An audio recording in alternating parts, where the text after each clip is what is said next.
কৃষ্ণ কৃষ্ণ কৃষ্ণ হরে হরে রাম হরে রাম রাম রাম হরে হরে কৃষ্ণ। নমস্কার বন্ধু, আমি সুতপা। প্রত্যেক দিন যেমন চলে আসি তেমন আজকেও চলে এসেছি। তাই এবার বাড়ি চলে যাব। তাই বাড়ি যাওয়ার সময় ভাবলাম যে আপনাদেরকে একটু দর্শন করিয়ে নিই সব দিকটা। তাই দেখুন মায়ের তো আগেই আমি আপনাদেরকে লাইভে দেখালাম, ভিডিও দিলাম। আর চলুন এবারে তো আমি বাজার চলে যাব। আপনাদেরকে আজকে বলেইছি যে আজ তাড়া আছে, তাই মাকে দর্শন করে নিন। রাম রাম, দেখুন মন্দিরখানি কি সুন্দর, দেখুন। হরে কৃষ্ণ কৃষ্ণ কৃষ্ণ। আর এই যে মহাকালের মন্দির আপনাদেরকে অনেকবার দেখিয়েছি। হরে রাম রাম রাম।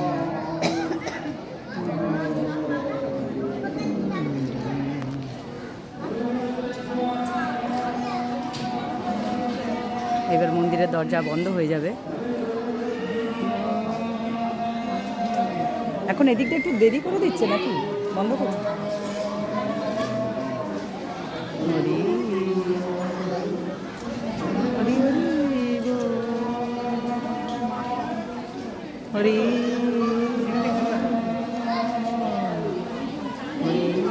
তাড়াতাড়ি আসুন, বন্ধ করে দিচ্ছে।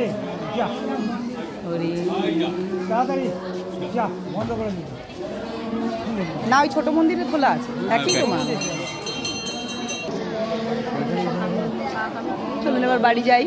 আর এই যে মন্দির বন্ধ হওয়ার পরের দৃশ্য, এখনও কিন্তু সামনেটা হয়নি, সামনে এখনও চলছে। আস্তে আস্তে করে দরজাটা বন্ধ হয়, তো সামনে কিন্তু দরজার বন্ধ হওয়ার দৃশ্য আপনাদেরকে অনেকবার দেখিয়েছি, খুবই সুন্দর লাগে দেখতে। আর এই যে এই যে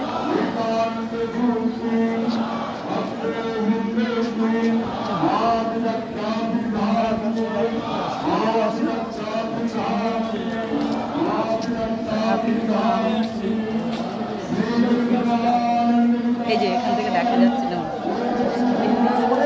আপনারা দেখতে পাবেন না মনে হয়। এই যে এই যে এই যে দেখুন দেখুন দেখুন, হরি হরি হরি হরি।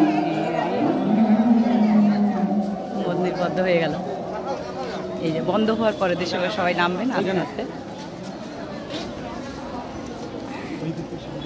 আর এই সুন্দর দৃশ্যগুলো দেখাতে আমি প্রত্যেক দিন চলে আসি আপনাদেরকে। এখানে বলেছি 6টা শিবের মন্দির আছে। আরতি হবে 11:30টায়। 11:30টায় আজকে লাস্ট আরতি। প্রত্যেক দিনে 11:30টায় লাস্ট আরতি হয়। আর এখানে পুজো নেওয়া চলছে। তাই এই যে আমিও বেরিয়ে পড়লাম, এবারে যাব বাজারে। তাই আজ আর আপনাদেরকে কিছু দেখালাম না, এই শুধু মন্দিরের একটু দৃশ্য দেখিয়ে চলে গেলাম।